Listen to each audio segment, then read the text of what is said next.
I remember last year being on the board of the Long Walk, and talks were really making it a big event because it's a 10-year anniversary. That was last year, and then I stepped down from the board and started working with the Long Walk Foundation at the start of the year, and I'm just excited just being a part of it, being a part of the concert, and so I'll be backstage, stage managing, so working with all the artists that are performing. Ready, girls? Ready to go. Ready, say. Yeah, almost.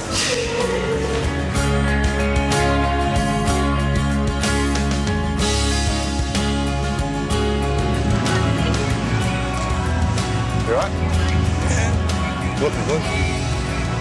G'day. Hi. How you going? Big fan. Can you sign my Number 30. Yep. Paddy Ryder. Yeah. You going to the game?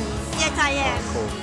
Yeah, Michael Long, he's always been a role model, mentor for myself, and for the work that he's done, promoting Indigenous culture and teaching people about Indigenous history. It's just been remarkable. He's really put Indigenous people and Indigenous issues on the political map, and that's the whole reason why I started the walk. And to see where it is today, 10 years later, it's a massive event, and I'm just lucky, I guess, to be involved in it. Can't wear that up on stage. Look what he's wearing. You stay yeah! He's a happy man. I think the rivalries between footy teams takes a big back seat when it comes to the relationships between people. The relationships between us are crucial to the strength of the country and the identity of the country. And so that's far more important than football, if that's possible. The work that Nat Rat's doing with Payback Recordings is vitally important, even if some of the artists on the label aren't that well known at the moment. Actually, what we really need from a music industry point of view is have Indigenous people actually running behind the scenes, not just being out in the front. The other thing that I'm really stoked about being here today is Michael Long's one of the few people that ever managed to get John Howard to listen, and that's a big deal. If that, for nothing else, Michael Long will go down in history as being as one guy who actually changed things.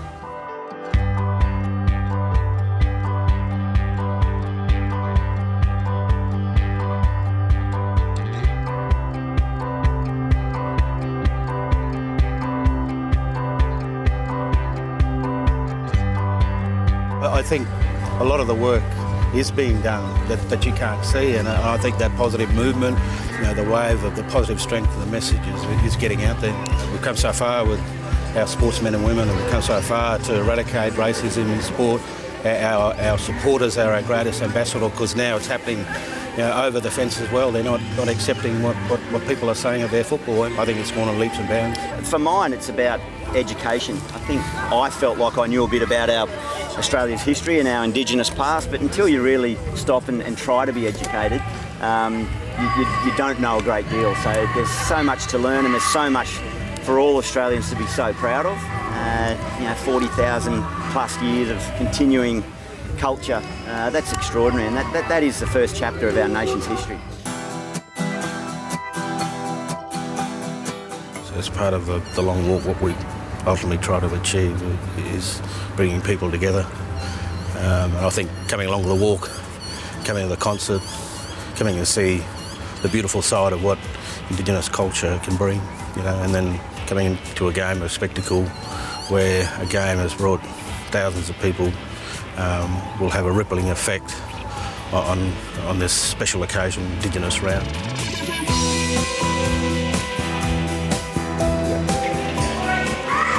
Andy Taylor, does probably. Nova, this Darren, my cousin DT, who's been working on the event as well. Flat out. So Earth Boy and then Casey. She's not here yet. She's not? Check on Casey.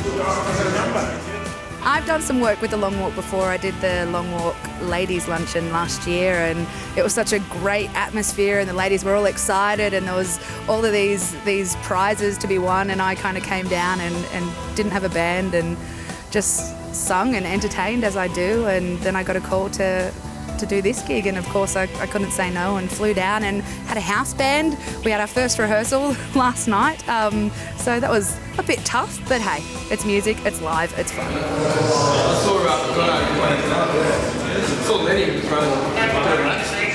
Really excited to see Dan Sultan perform. There's been a lot of good talks about his music and his music career, and he's released an album as well. So yeah, really excited about seeing him perform. Hello.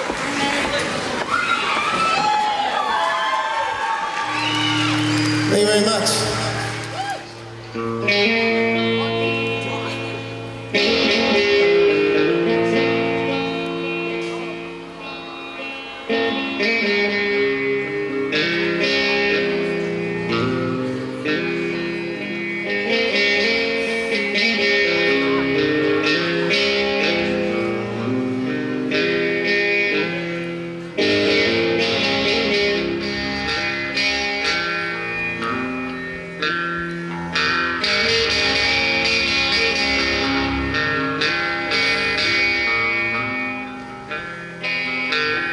I'm looking in my mirror and I don't like what I see.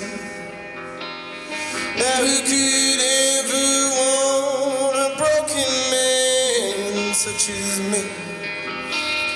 Now I've been thinking clear. I suppose where I grew up and where I come from and my childhood. My mum and dad were part of the stolen generation as kids, so my dad was taken away when I think he was about 2 or 3. He was obviously taken by the police and put on a train and railed to Darwin. My mother, I think, was about 2 or 3. My mum died at a very young age, the age of 42. I went to another funeral, a good mate of mine, his mum passed away, and you looked around and you thought, geez, what is happening? What's happening in this world? And then you see the challenges we face as people. Why are they dying at a young age? Why are the statistics the way they are across the board? And I just felt really strongly about, where is the vision for Aboriginal people? We can fly to the moon, but we can't fix this one. It's a small problem, we're only 2% of the population. Why can't we fix this issue that's in our backyard and one of the greatest countries in the world? Why can't we fix this? And I felt really strongly about, I wanted to be heard.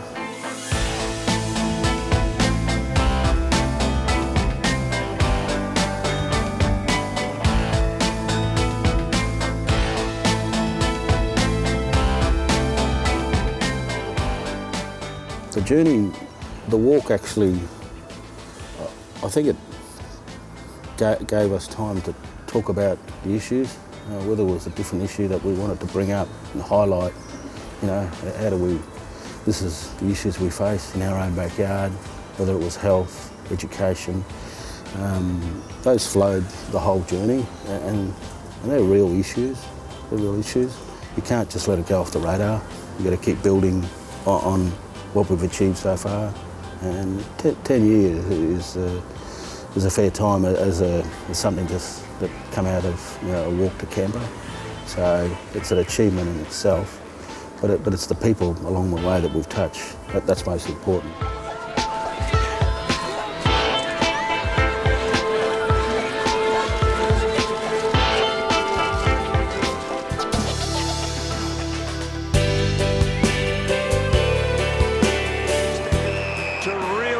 Things up for them here tonight.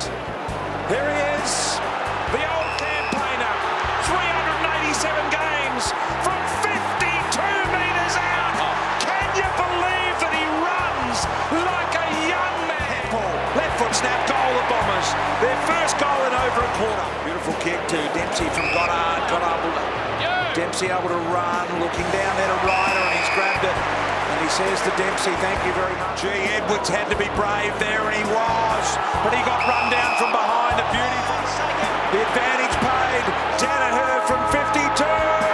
That came before the siren. That'll count. Look at the Bombers get excited. Look at Joey. Saab, who Lee informed us had been activated. Howard, don't tell me he's going to kick goal number 5. He's fast becoming a full forward. Essendon win number 5 for the year. 50-point victors over the Tigers. And I think they're going to enjoy this down in the Essendon rooms.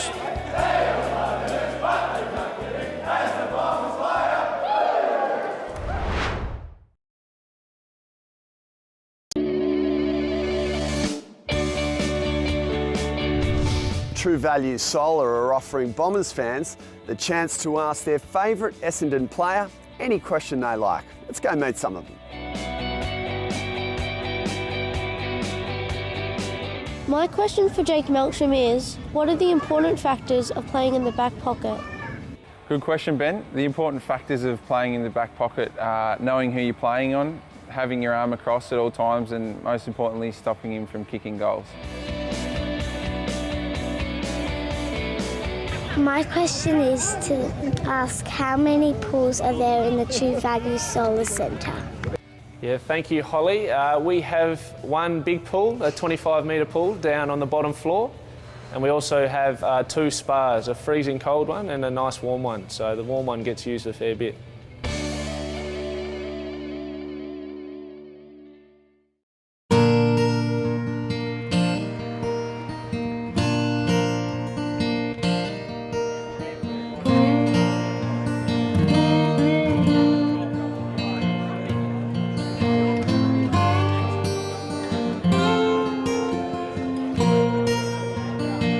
Look, I'm absolutely thrilled with the attendance of the Essendon players who played with John, like Ted Lehane and Jack Jones, and the people who played against him, Keith McKenzie, Bill Stephen, Neil Roberts, some of the greats of the game, that they would take the time to come here today and celebrate John's career and his life, and to help support the launch of the book today.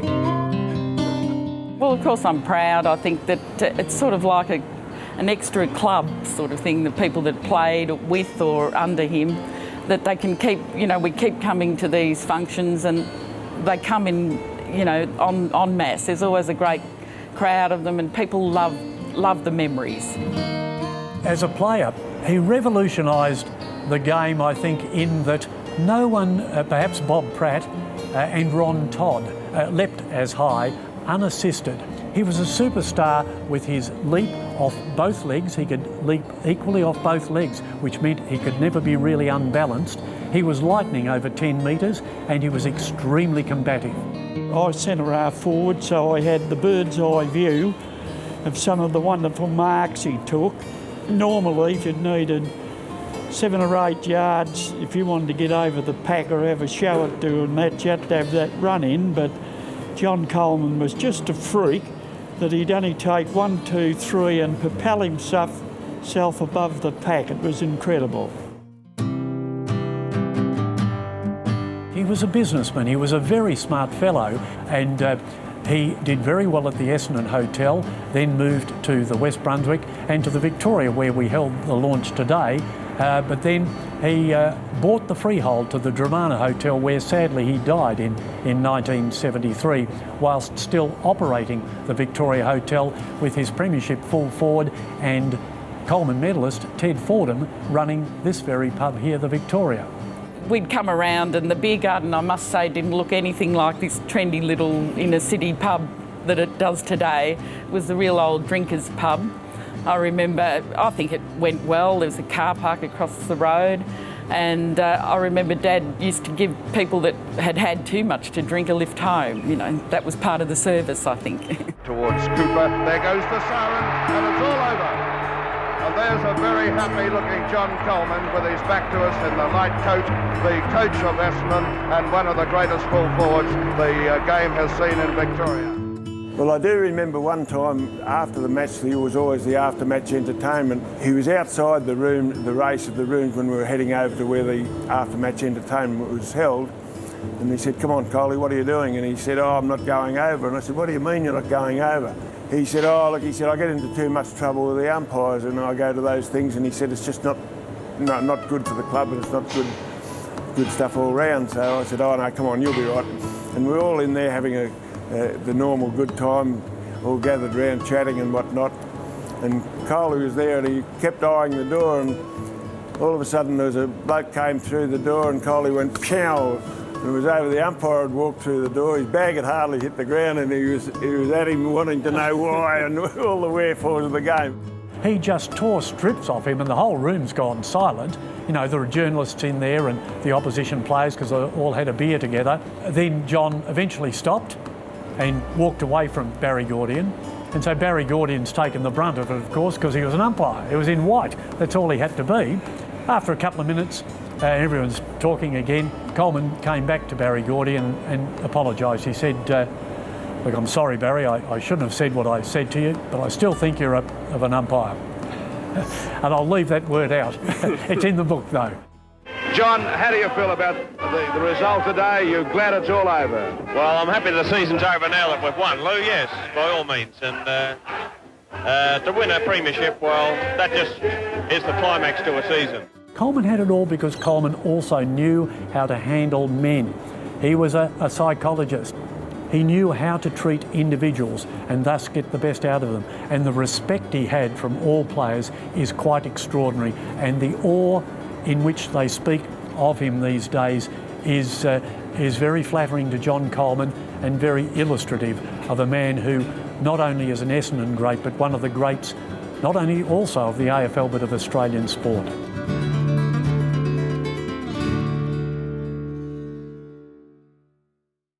We're here today to see if an Essendon fan can earn their sash. Over here is Charlie. He's going to attempt to handball 5 balls through this target in 30 seconds.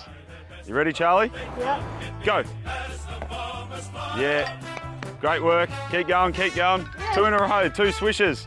Keep going. Now you're going to hit the skids. Great work. 2 to go. Yes. 1 to go.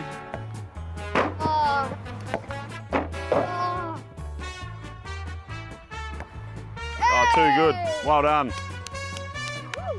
So there you have it. Another Essendon fan has earned their sash. If you'd like to earn yours, tell us what you're prepared to do via our hashtag. One way to earn your sash is to visit the Kia website and see the many great deals currently on offer across the entire Kia range.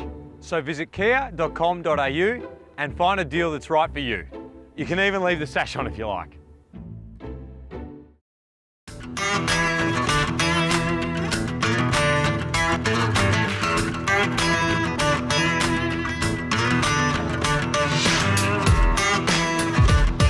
My first sash, number 23. I was very proud to wear this and to be awarded this.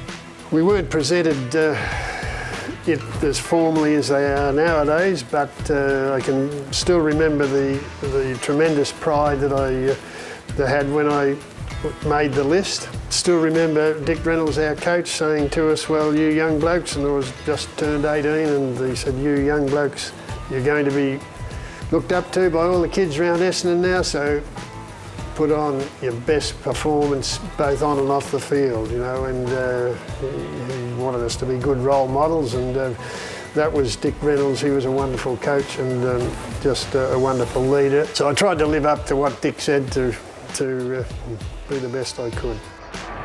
That screws the ball around with the left foot towards centre half forward. Fraser is there. Fraser's mark. But I can remember my first match, it was just to run out onto the field. I was nervous and everything, and it just was a sea of people and noise, and it was a bit overwhelming at first, but then when I was a bit lost for a while, didn't get much of a kick for the first 5 or 10 minutes, and at centre half forward, and then a teammate called Mel Pascoe, he stab kicked the ball straight at me, and I couldn't drop it, you know, and so once I'd had my first kick, I was right, and then it took a few marks and that, but I'll always thank Mel Pascoe for getting me that first kick, and then once I got the hands on the ball and the mark, then I felt more at home. Well, it's been a big love of my life. It's been a huge part of my life, both as a player and as an assistant coach for many years, and then I've made some wonderful friendships. The teammates through those years, and many of them have remained, all of them have remained friends, some very close friends. It's just been a joy to me to be associated with the Essendon Football Club, and it's given me some wonderful moments in my life.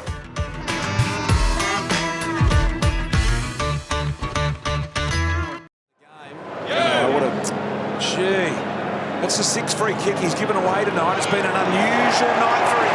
It's Merrick's puts one around the side. Yeah, this morning was obviously my day off. Woke up pretty late and had a couple of missed calls and a few text messages. Moments from Nathan Bassett saying they've been nominated for round 11 Rising Star, so I jumped out of bed and feel very excited. Thank you, Lloyd. 15 apiece. Lloydie won't like that record being beaten. Jeez. And Merritt gets a second also. What did he do really well? Well, he showed tremendous desire to get back in the forward line, so you can see his work rate. This is late in the game, so 5 minutes to go. He can probably sit down and sit back and watch if he wants, but here he is lateral to Hep, recognises that Hep's not going to use him, breaks hard into the forward line, works past his man, works into a great spot to receive,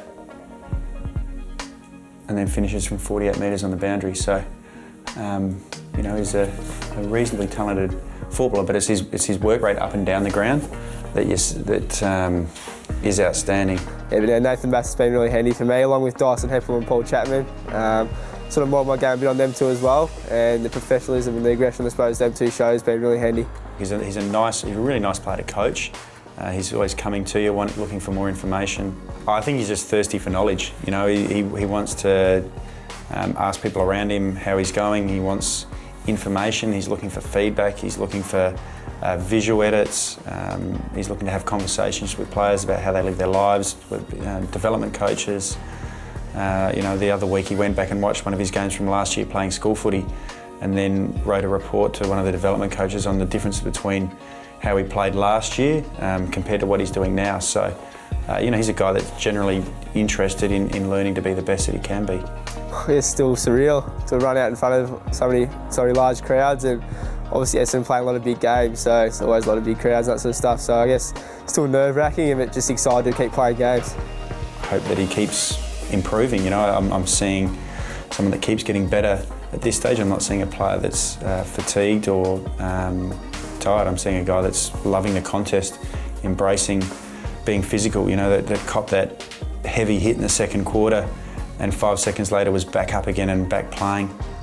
But you know, I think while he's continuing to play well, while he's continuing to enjoy the contest, we'll keep putting him out there.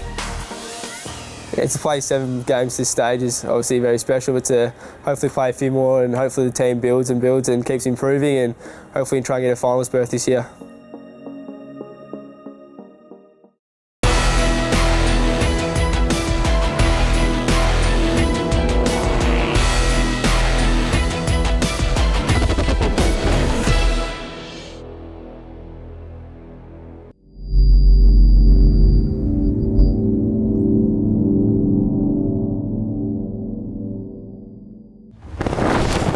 This has been a Fox Footy presentation.